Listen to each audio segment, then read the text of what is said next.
Bienvenido, Daniel. Gracias por acompañarnos. Muchísimas gracias por invitarme. Gracias. Quería comenzar preguntándote por este acuerdo entre Mercosur y la Unión Europea. ¿De qué se trata exactamente y por qué está generando, digamos, tanta resistencia? La principal razón por la que genera resistencia es porque Francia siempre ha estado reticente a este acuerdo. Percibe que las empresas francesas perderían con respecto a la situación actual y es el gran escollo dentro de la Unión Europea. Sin embargo, el acuerdo de Mercosur es un acuerdo que es beneficioso para todo el mundo. Hay que entenderlo como un acuerdo que hemos visto en el pasado ejemplos similares en los que se ha dado un fortalecimiento del crecimiento de las exportaciones por parte de las dos áreas, ¿no? Y en Estados Unidos, por ejemplo, pues la renegociación del NAFTA fue muy exitosa. Por lo tanto, el problema en la Unión Europea está centrado básicamente en Francia. También ahora probablemente Italia tenga reservas, pero hay que recordarles a todos que es un acuerdo muy positivo. Y, digamos, uno de los grandes factores o actores que están en contra también son los agricultores, que en el pasado en Europa, en los últimos meses, también han tenido protestas masivas en contra de varias medidas ambientales. Precisamente, ¿por qué ellos están en contra de este acuerdo? Bueno, hay una percepción entre el mundo de la agricultura que un acuerdo como Mercosur va a beneficiar a países que no tienen las trabas burocráticas, fiscales y medioambientales que tienen ellos, y por lo tanto que van a salir perjudicados. Pero claro, eso se soluciona con mayor nivel de liberalización en el mercado europeo. Es decir, no se soluciona poniéndole barreras al comercio con los países de América Latina, sino eliminando las trabas burocráticas, fiscales y regulatorias que existen en la Unión Europea. Por lo tanto, los agricultores tienen derecho a protestar, pero no, pero están orientando sus protestas a algo equivocado. Deberían estar protestando contra sus gobiernos. O sea, tú dirías que es más un problema de regulación de la Unión Europea que de una posible competencia desleal. Por supuesto, porque no hay ninguna competencia desleal. Hay demanda suficiente, hay un mercado muy potente. Ellos también se verían beneficiados vendiendo sus productos en el extranjero. Por lo tanto, es una cuestión simplemente de mirar al verdadero problema. Y el verdadero problema es el exceso regulatorio, fiscal y burocrático de la Unión Europea.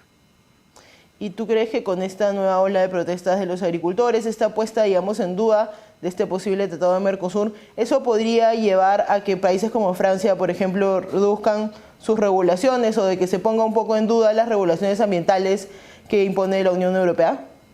Lo dudo. Es triste, pero lo dudo.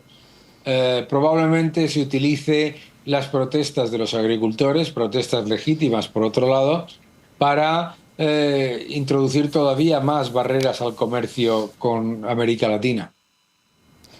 Y, digamos, uno de los argumentos es precisamente, digamos, yendo por el camino de que podría ser una especie de competencia desleal, o al menos ese es el argumento que se usa, que favorecería a los países de América Latina que tienen, digamos, menos barreras burocráticas para sacar sus productos, pero para el lado de América Latina, el gobierno de Javier Milei, por ejemplo, ha mostrado estar en desacuerdo con este posible acuerdo económico. ¿Por qué crees que es eso? Bueno, en el caso de Javier Milei, no es que esté en desacuerdo eh, con un tratado de libre comercio, sino con que sea un tratado de libre comercio, digamos, hecho todo para uno, uno para todos, ¿no? Es decir, no es un tratado de libre comercio al uso, es un acuerdo entre muchos países con los que Javier Milei está en desacuerdo en muchas cosas y la Unión Europea. Lo que Javier Milei está proponiendo es que sea un acuerdo entre Argentina y la Unión Europea que sería beneficioso para los dos. Que, digamos, no querría verse amarrado por otras regulaciones que podrían entrar con los demás Claro, países que serían. Claro, lo que le preocupa a Milei es que Brasil, particularmente, y México acepten una serie de trabas regulatorias con las que él no está de acuerdo para Argentina. Y si no hubiera ningún cambio, digamos, si las protestas ni la presión funcionaran y llegara a firmarse el acuerdo, digamos, ¿cuáles serían las consecuencias a nivel internacional? Bueno, obviamente si se firma el acuerdo es positivo en cuanto al flujo de capitales y el flujo de inversión y comercio desde Hispanoamérica hacia Europa. No tenemos cifras porque es muy complicado analizarlo, pero sí, desde luego, sería positivo en cuanto a mayor comercio entre las dos áreas. Yo creo que eso está claro. Sería todavía más positivo si fueran acuerdos unilaterales, país por país, como propone Milei. Y vamos yendo a las políticas de la Unión Europea, porque hemos hablado bastante de eso. ¿Tú dirías que van más hacia un mercado un tanto abierto o un poco ya más restrictivo? No, las políticas de la Unión Europea van claramente hacia un mercado más restrictivo. Claramente, utilizando la excusa medioambiental, la excusa regulatoria y la excusa fiscal, claramente menos abierta al comercio libre. Y esto tiene que ver con, digamos, que la forma en la que funciona la Unión Europea, porque claro, no es que los países individualmente tengan políticas, digamos, más restrictivas, que tal vez sí podría ser el caso, pero, digamos, el hecho de que haya algo como la Unión Europea también afecta a que haya mucha más restricción, digamos, que libertad en todo caso. Seguro, seguro, porque desafortunadamente cuando se tiene que acordar algo entre 27 países, es mucho más fácil ponerse de acuerdo en aceptar barreras al comercio que en aceptar aperturas comerciales. ¿Y tú dirías que este tipo de acuerdos podría terminar generando un poco de desgaste en ese tipo de organizaciones como la Unión Europea? En un acuerdo como el de Mercosur, ¿te refieres?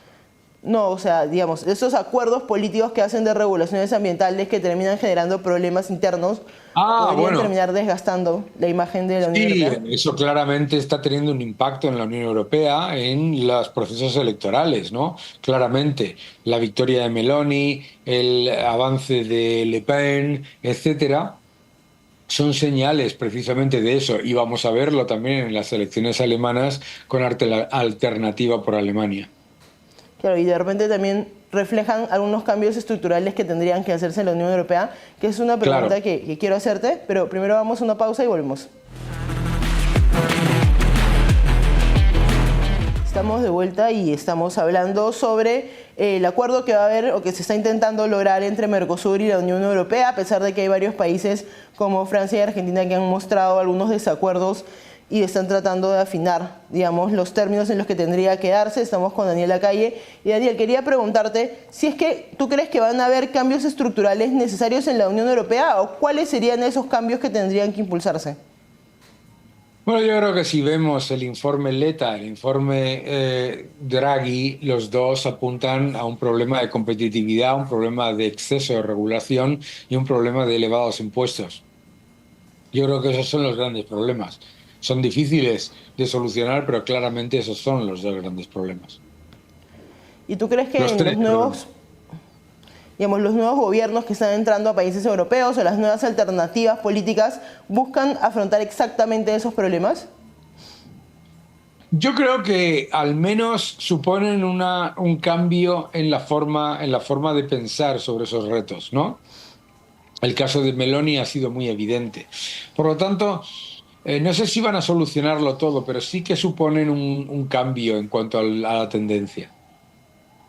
Y aprovechando que estás acá, me gustaría preguntarte por un tema un poco más coyuntural, tal vez lo que ha ocurrido desde ayer en España con el tema del empresario español Aldama, que digamos, ha ido a la fiscalía a testificar, a autoincriminarse una serie de, digamos, un esquema de corrupción que involucraría a funcionarios del PSOE, del partido de gobierno de Pedro Sánchez, con casos de corrupción bastante fuertes con los que hemos hablado del pasado, el caso Coldo, por ejemplo, la vinculación con la esposa del presidente.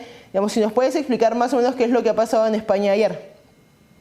Bueno, este comisionista que está implicado en lo que, en ese caso que tú has comentado, el caso Coldo, había pedido su inmediata liberación eh, y se le había denegado.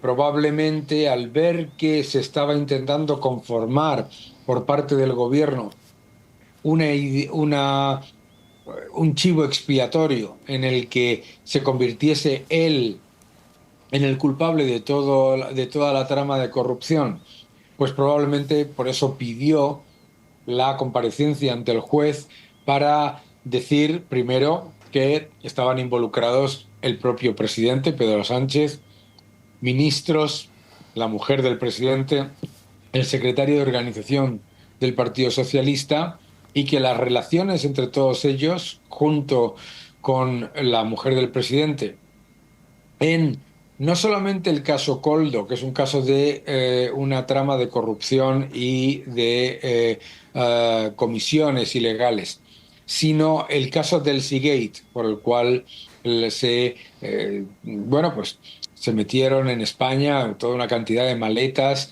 de manera ilegal por parte de la vicepresidenta de la narcodictadura venezolana, el del Seagate, el caso Coldo y las implicaciones del Partido Socialista y del gobierno, pues eso es lo que el señor Aldama argumenta como elementos esenciales. El Partido Socialista y el gobierno han dicho inmediatamente que el señor Aldama está mintiendo. Por supuesto, ¿no? Pero sabemos, por otro lado, que el gobierno y el Partido Socialista se han negado a ofrecer los datos del registro de visitas del Palacio de la Moncloa, donde reside el presidente del gobierno, y se han negado a dar el registro también de todo aquello que había ocurrido con los vuelos del avión oficial del presidente a República Dominicana. Tenemos, por supuesto, un periodo largo en el que va a haber un montón de acusaciones, pero de momento, pues esa es la situación. Creo que una de las declaraciones más fuertes tal vez es la cantidad de reuniones que tuvo con la esposa del presidente, que Pedro Sánchez pidió conocerlo y mandar un poco el mensaje también de que siga haciendo lo que estaba haciendo porque, digamos, era algo bueno para sus intereses. Pero quiero preguntarte especialmente por el vínculo con Venezuela, porque una de las declaraciones Aldama dice que cuando el gobierno de España reconoce a Juan Guaidó como presidente legítimo de Venezuela, ahí es cuando comienza, digamos, un poco más la presión al gobierno de España por el régimen de Nicolás Maduro. Entonces quería saber si nos podías explicar un poco más esta vinculación, digamos, ya tan profunda que parece haber entre el gobierno de Nicolás Maduro y Pedro Sánchez. Sí, el nexo de unión entre el régimen de Nicolás Maduro, la vicepresidenta del SIGI y Rodríguez, y el gobierno de Sánchez viene a través del expresidente del gobierno de España, José Luis Rodríguez Zapatero, que es una persona muy vinculada a Venezuela y muy vinculada a las negociaciones del régimen de Nicolás Maduro. La decisión del gobierno de España, junto con el resto de la Unión Europea, de reconocer a Juan Guaidó como presidente legítimo de Venezuela cuando ocurrió este caso, vino acompañada de una reacción muy negativa por parte del régimen, según los medios de comunicación, que exigió a España que cambiase de opinión. Por supuesto, España dentro de la Unión Europea no podía cambiar la opinión de la Unión Europea con respecto a las elecciones. Entonces, lo que se creó desde entonces fue una reorientación del vínculo que parece indicar que llevaría al blanqueamiento de grandes cantidades de oro por parte del régimen de Maduro a través de España.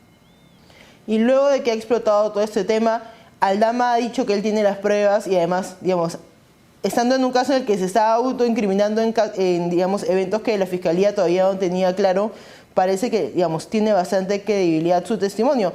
Pero frente a esto, los líderes políticos, ¿cómo han reaccionado? Entiendo que Feijóo ha hablado de una posible moción de censura que va a tratar de encontrar los votos. Por ahí Vox también está en la misma línea, pero no quiere que se sea, digamos, frente a los movimientos independentistas. ¿Tú crees que es posible que prospere una moción de censura? Es complicado, pero no imposible. Yo creo que es difícil una moción de censura porque los socios de gobierno actualmente tienen un vínculo con Sánchez muy fuerte que viene en lo económico, ¿no? En una cantidad gigantesca de transferencias y de acuerdos que benefician a las minorías. Pero no es imposible, habrá que verlo. ¿Y te parece que están tomando los movimientos de derecha, en todo caso, digamos, la posición correcta para apretar al gobierno o todavía crees que se podría hacer más? No, yo creo que claramente el Partido Popular y Vox tienen que ser mucho más contundentes en cuanto a la labor de oposición cuando ha salido desde hace meses toda esta cantidad de casos de corrupción que cada vez son mayores y que están todos alrededor del presidente del gobierno. Digamos, ¿tú crees que esto tiene un efecto en la percepción que tienen los ciudadanos de Pedro Sánchez? Sí, hombre, es claramente, claramente. El gobierno dice que no, pero no se atreve a convocar elecciones anticipadas. Claramente lo tiene. Sí, y tal vez una muestra de la desaprobación es lo que pasó hace algunas semanas en Valencia con la ANA cuando fue Pedro Sánchez ahí y fue recibido, digamos, de una forma no muy favorable. ¿Crees que ha manejado, digamos, este tema de los desastres naturales de una buena manera? No, hombre, la acción del gobierno ha sido de incompetencia absoluta, ¿no? El gobierno ha estado completamente fuera de toda la acción durante días, ¿eh? Y la acción de la ministra Teresa Rivero ha sido, bueno, absolutamente inaceptable, ¿no? Aquí ha habido todo tipo de errores por parte de las autoridades, pero particularmente negativos son los errores llevados a cabo por el gobierno porque se han hecho por inacción teniendo todos los recursos. ¿Y tú crees que esto afecta al Partido Popular en Valencia porque es el gobierno del Partido Sí. Popular, pero también al PSOE? Digamos, ¿tú crees a quién crees que se le asigna mayor culpa en este caso? Yo creo que ambos, ¿m?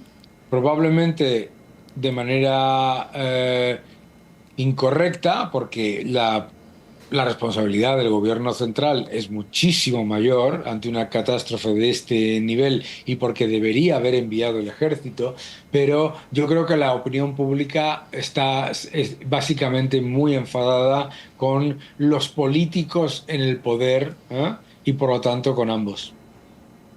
Listo, bueno, siento que es una situación compleja la que vive España y la que seguramente también se va a vivir en las negociaciones entre el Mercosur y la Unión Europea. Muchas gracias por acompañarnos, Daniel. Siempre un gusto, gracias.